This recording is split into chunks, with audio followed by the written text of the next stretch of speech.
Assalamualaikum warahmatullahi wabarakatuh. Baik, perkenalkan nama saya Muhammad Isa dengan NIM 2404111000 168. Pada video kali ini saya ingin live coding tentang modul 6 kemarin tentang list comprehension, lalu tuple dan dictionary. Dan juga di sini Asprop memberikan kami challenge yaitu tugas challenge ya berupa tugas dan juga sekaligus bikin live coding, jadi langsung aja lama-lama. Pertama ada ini, bukan maksudnya memang ini challenge, yaitu kita diberikan sebuah list berisi angka bulan bulat. Tugas kita membuat array baru berisi string angka ke satu ganjil atau kamu. Jadi dari data ini kita jadi ganjil atau grafnya. Oke, kita ingat dulu 21357. Terus itu jangan lupa 2,1 3,5 7. Oke, udah di sini. Selanjutnya situ kita disuruh pilih scope ratio dulu. Langsung aja ke hasil kalau gitu ya. Hasil. Nah, oke. Enggak. Ini langsung for i in angka ini aja. Kalau mintanya itu jadi bisa gini aja. String ya.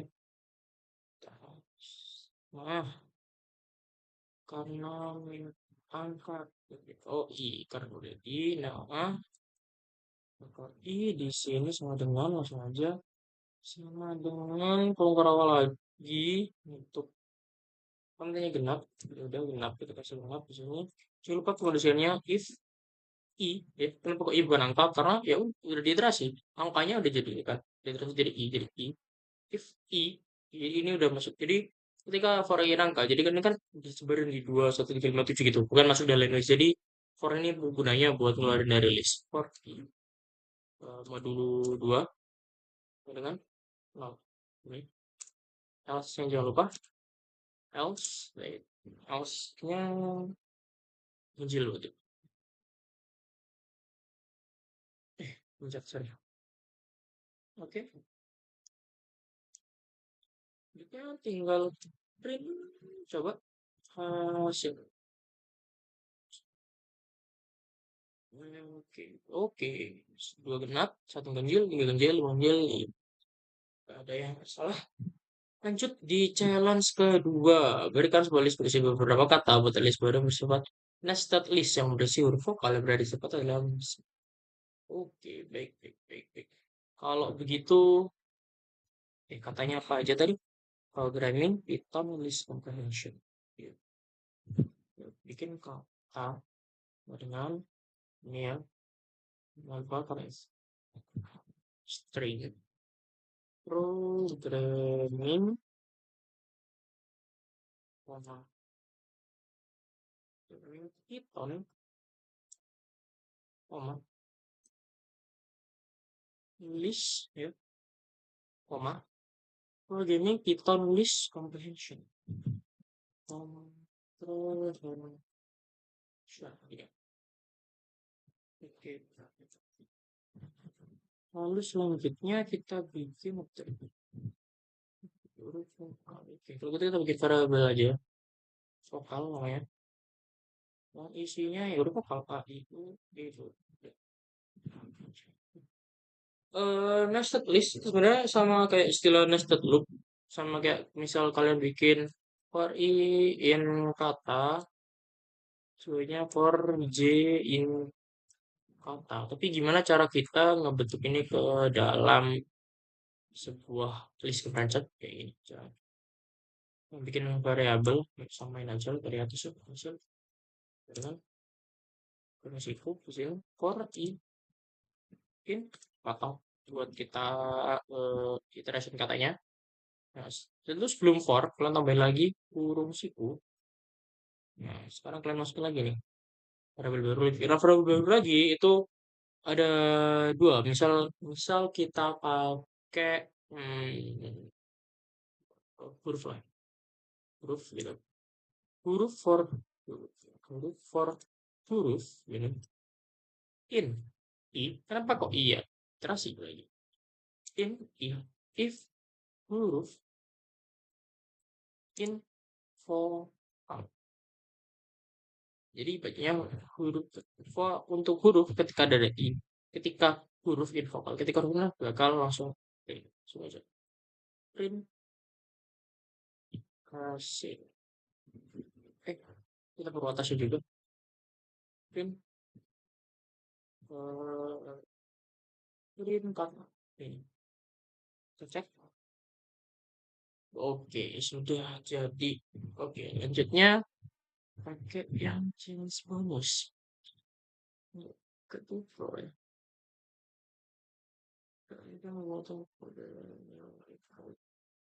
Oke, jadi begitu tanpa menggunakan metode con. Aduh, seperti ini ada aja ya idenya. Jadi kita bikin tuple. Berarti tupel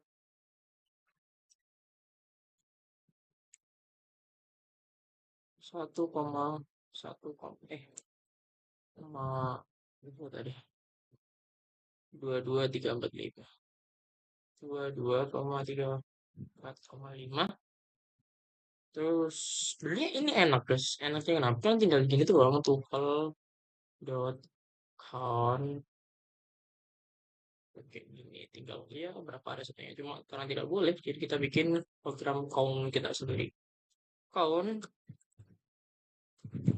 count, ya, count gini aja dengan 0. Nah, lanjut for i in tuple.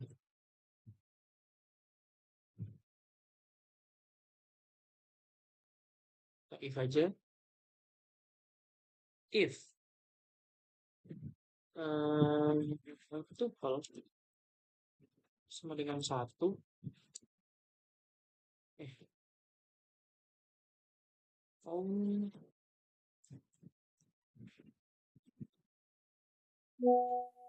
plus 1, plus 1. Kita coba print.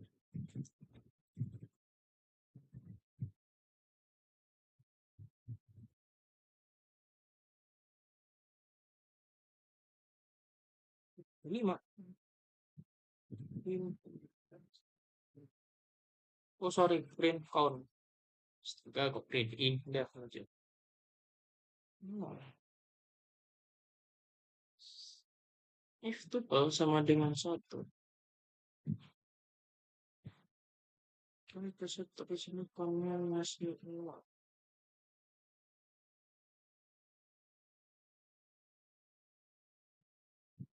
Oh, gini aja. If 1 min tuple bisa 8. 8. Let me think. Itu sama dengan 1.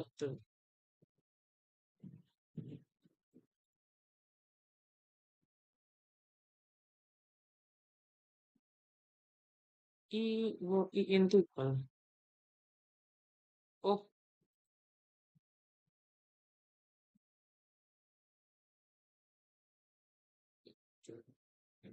itu gini. If i sama dengan 1. Oh ya, udah. Misal kita cari eh dua atau ya dua lah. Saya coba cari dua. Ada berapa? Ya ada dua berarti ya. Berapa? Ya, jadi printnya mereka minta apa tadi? Hanya angka satu yang muncul dengan tiga. Oke oke oke. Itu ini. Di format string banyak nya angka satu yang muncul ini kurang awal kon. Nah, gitu. Nah, oke. Udah berhasil untuk challenge-nya. Di section selanjutnya atau selanjutnya akan menjelaskan video tentang TP mingguan atau tugas praktikum mingguan.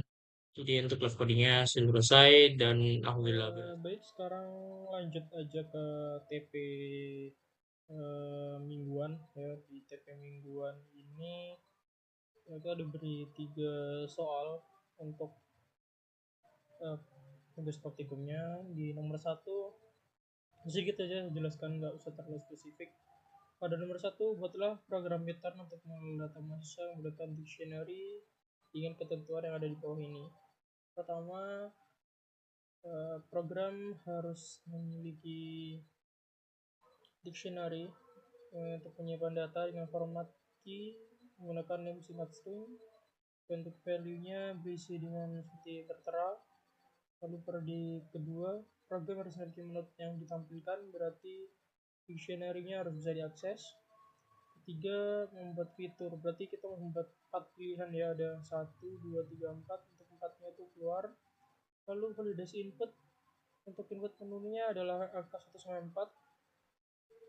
Ini berangkatan dari beberapa integer, validasi inputnya tidak pada mana berata. Berarti pada validasi input ini dikasih perulangan ya, pastikan. Langsung aja, untuk pertama kita bikin dictionary-nya. Saya bikin dictionary dengan key-nya 24168, lalu dengan value-nya nama Mahfatisa, NIM-nya ini terang, prodi teknik informatika dan angkatan 2024. Selanjutnya untuk mengakses atau menampilkan menu, saya bikin function namanya tampil, yaitu dengan cara pengulangan for key value mahasiswa item. Ini for key value mahasiswa item ya, untuk mengaksesnya. Pertama bisa ngeprint key, dan itu merubah ya dari dictionary bisa menjadi string ya, ntar ini string key. Lalu ini print nama, value nama. Kenapa kok ini value? Karena nama di sini itu dianggap sebagai value, jadi namanya value nama, dan nama ini buat munculin cuma pada bagian nama. Jadi ketika diketik nama udah yang dimuncul cuma nama aja. Selanjutnya ada nim, prodi dan kata prodi sama, itu buat akses. Yang kedua, bikin boolean function buat tambah data. Di sini mau nambah bilang nim s masukin nim singkat karena tadi minta di nim singkat pada saat membah data. Nah, ini untuk manusia nanti yang saya jelaskan. Lalu ini variable name buat input nama, terus name, dan ini dictionary atau dictionary buat nyimpen data yang udah dimasukkan oleh user tadi. Kita coba aja di sini. Kita di sini udah ada data masuk tadi yang awal. Sekarang kita coba pakai tambah saja. Di sini kita kasih name singkat asal 24. Kita balik aja 186 gitu. Oh iya, dan semisal di apa namanya, di saat kalian tambah data itu ada NIM yang sama. Ini kan di NIM semua ada 24168. Ketika kalian masukkan NIM yang sama, otomatis akan ngeprint NIM sudah ada, silakan tambahkan yang lain. Jadi user diwajibkan untuk cari atau ganti NIM, dan otomatis ntar keraton. Jadi ketika ada yang sama, keraton ke atas, balik lagi suruh input lagi. Jadi harusnya itu yang beda, makanya ini saya inputkan beda. Harus kita. Untuk nama, misal kita kayak gini aja.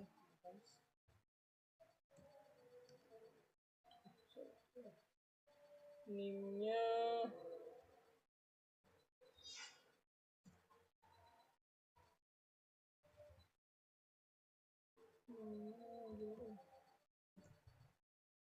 terus prodinya misal tif aja.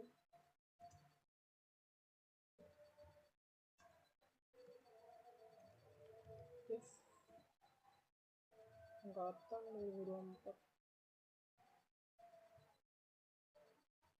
Oke, di sini kan udah ini udah ditambah, udah bisa lihat sini. Untuk data pertama kita punya 4168 dengan nama Muhammad Isa. Di dictionary kedua ada Raven. Kedua ada 24186 namanya Raven. Oke, selanjutnya ke variabel ubah data. Di sini ubah data ini if ini mahasiswa, ini maksudnya apa? Ketik di sini. Nah, di main menu, saya ini kan main menu. Nah, ini main menu buat nampilin menu. Nah, di main menu ketika user nampilin angka 2 di sini. Nah, print data yang bisa diubah kan, terus for in mahasiswa keys print i yang dimaksudin itu ngeprint key-nya tadi, name singkatnya tadi. Terus kenapa kok pakai keys pakai s, karena ini bersifat jamak. Jadi ketika nyimpan data kan otomatis name singkatnya itu nambah terus, jadi nambah itu bakal muncul yang ditambahin. Nah, lalu di sini kita panggil boolean function ubah data untuk pasang data yang diinginkan. Nah, jadi yang dimaksud uh, di ubah data itu inputan dari user. Nah, if ini mahasiswa, berarti ketika i atau key-nya ada di mahasiswa, ya otomatis ini jalan. Jadi syaratnya harus ada key-nya atau nim singkatnya di data mahasiswa kayak gini. Nah, harus ada dua ini baru bisa jalan. Nah, langsung aja dipraktekkan. Kita pilih dua. Nah, di sini muncul 24168, 24186. Ada dua ini key yang muncul karena kan kita udah nambahin 24168 sama 24186. Nah, setelah itu ketika udah ada, kita masukkan data yang ingin diubah. Nah, ini kalian pilih di mana, misal di ini aja, di yang baru 24186. Sebenarnya ini perlu di pengondition lagi ketika data mahasiswa nggak ada, itu return, cuma lupa saya ini aja, coba saya ketik di sini. Sebenarnya ini if data mahasiswa nggak ada di sini, yang return ke atas, nanti minta lagi. Nah, ini kan udah bener buat apa namanya nim singkatnya. Nah, nim singkatnya kan ada di data mahasiswa yang di sini tadi. Terus kita pengen ganti, misal ganti dari prodi lah. Prodi itu angka berapa? Angka 3. Kita coba prodi di angka 3. Di prodi yang tadi kan teknik, di sini kan TIF. Kita coba ganti sama yang aja. Teknik informatika. Nah, sini ditanya ingin mengulang ya atau no. Misal kalian dia ya bisa lanjut lagi, bisa lanjut ke yang sini, tambah lagi. Ada yang ingin diganti lagi nggak? Ya, maksudnya video. Nah, kita pengen diubah, misal kita pengen ubah satu deh. Nambah satu di sini, masukkan nama baru, misal ini ya. Ditanya apakah ingin mengulang lagi? Ya, kita sudah cukup lah. Ini caranya untuk menghentikan untuk pick. Kita cek. Nah, di sini udah ganti nih datanya, kuliah teknik informatika. Kita dulu ya, namanya di sini kuliah teknik informatika. Kita cek di data yang atas tadi, apakah kuliah enggak, reference dan tip. Jadi datanya udah berhasil terubah ya. Selanjutnya saya jelasin soal hapus. Soal hapus, sebelum ubah data dulu, di ubah data dulu ini ketika if in mahasiswa, ketika key-nya ada di data mahasiswa, otomatis while true itu berjalan terus sampai ada pengundian yang salah. Ini kan berjalan terus kemudian mesti true. Nah, ini buat pilihannya, lalu pilih nih buat tadi user mau input berapa, 1-4 buat gantinya. Nah, ketika user milih 1 ya mahasiswa key nama. Nah, ini buat gantinya. Ini kan tadi ini di yang di atas.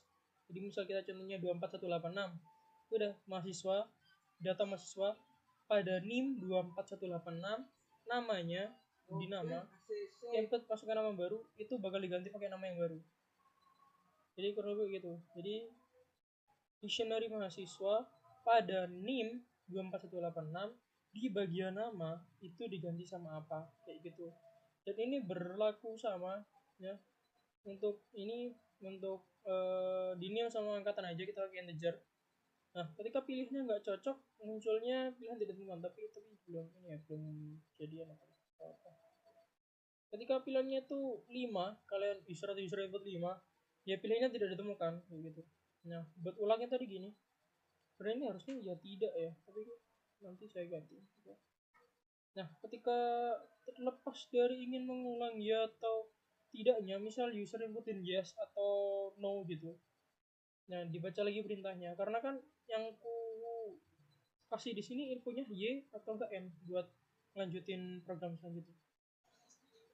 Oke, sekarang lanjut ke hapus data. Di hapus data nggak perlu ribet-ribet bikin function, cuma pakai method aja. Nah, di sini kurang lebih sama. Elif user semua ada 3, pin data yang bisa dihapus, dan ini sama buat munculin name singkatnya tadi. Nah, terus hapus, ini variabel hapus, input data yang ingin dihapus. Nah, ini user mau input name singkat yang berapa, terus pakai metode del mahasiswa. Kita coba aja deh. Kita coba aja di sini. Tak bisa.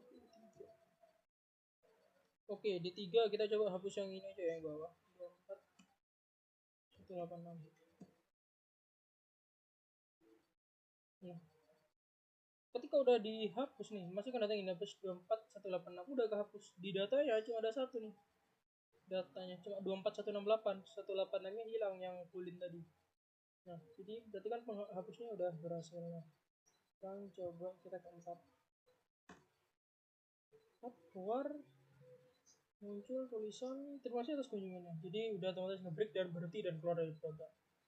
Oke, jadi seperti itu.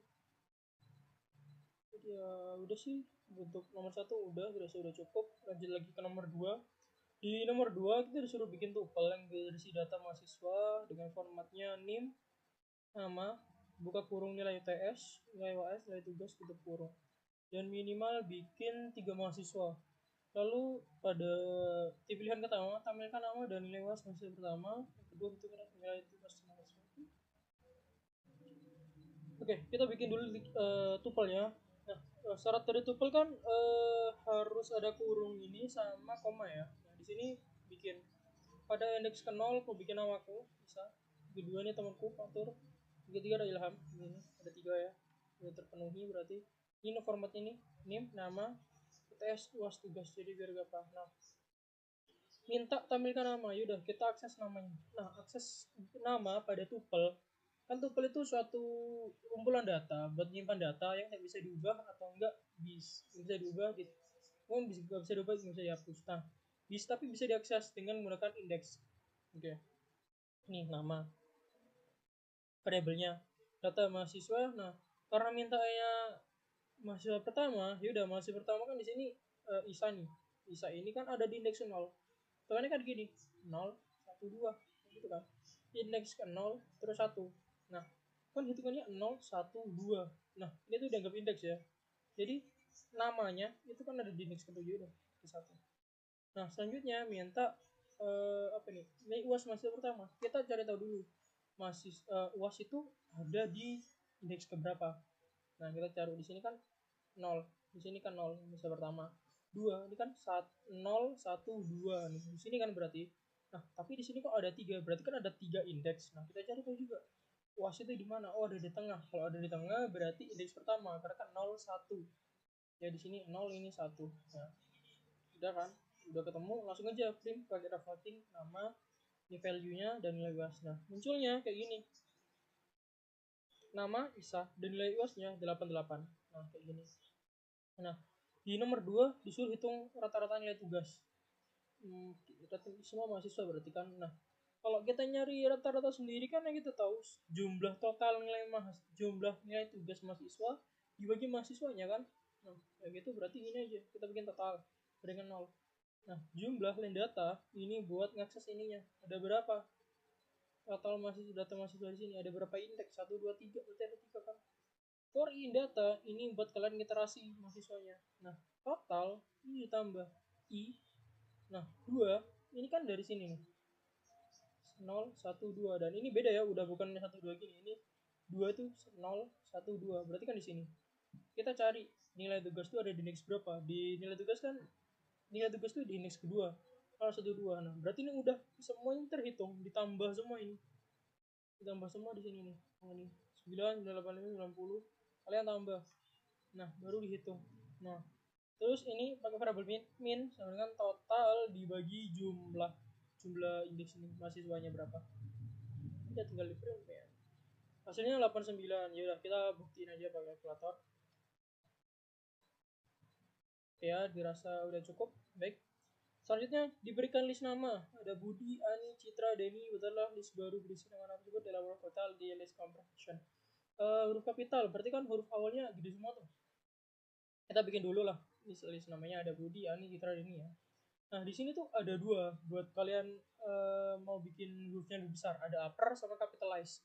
Nah bedanya tuh apa? Nah di sini dua-duanya itu sama-sama metode buat bikin huruf itu jadi huruf kapital atau huruf besar. Bedanya di upper, nah ini kalian lihat lah di sini. Ini kan print kapital yang pertama yang pakai K. Ini gede semua hurufnya. Sedangkan kalau pakai kapital yang C atau capitalize, pakai metode capitalize, itu yang gede cuma depannya aja. Jadi kalau upper itu semua huruf, kalau capitalize ya cuma depannya aja. Jadi bedanya di situ. Jadi makanya misal kita disuruh bikin huruf kapital, ya udah kita pakai capitalize karena kan depannya aja ini. Dan misalnya pakai upper, kayaknya perlu kondisi seharusnya. Dan ini kan pakai list comprehension. Nah, for K in nama. Nah, K upper itu taruh sebelumnya. Itu namanya itu kalau nggak salah iterasi aku lupa namanya. Itu namanya jadi sebelum. Jadi buat kalian nested list, buat kalian misalnya nested list juga di ini, misal pengondisian lagi ya, udah nested list juga bisa di sebelumnya. Nah, kayak gitu. Nah, jadi udah sih untuk nomor 1, 2, 3 dirasa juga udah cukup dan udah selesai juga. Udah nggak ada lagi yang udah dijelasin, udah beres. Baik, terima kasih telah menonton video saya sampai selesai. Semoga videonya dapat bermanfaat dan juga bisa membantu teman-teman di luar sana. Juga saya mohon maaf ketika mungkin dari penjelasan saya atau dari kode-kode saya ini masih ada yang perlu dikoreksi. Saya mohon koreksinya. Saya juga minta kritik dan saran yang membangun untuk saya ke depannya. Jadi saya minta sebesar-besarnya. Saya juga masih proses dalam belajar. Mungkin dari teman-teman ada yang ini silakan komen aja di bawah. Baik, saya Muhammad Isa mengucapkan terima kasih dan minta maaf sebesar-besarnya. Dan wassalamualaikum warahmatullahi wabarakatuh.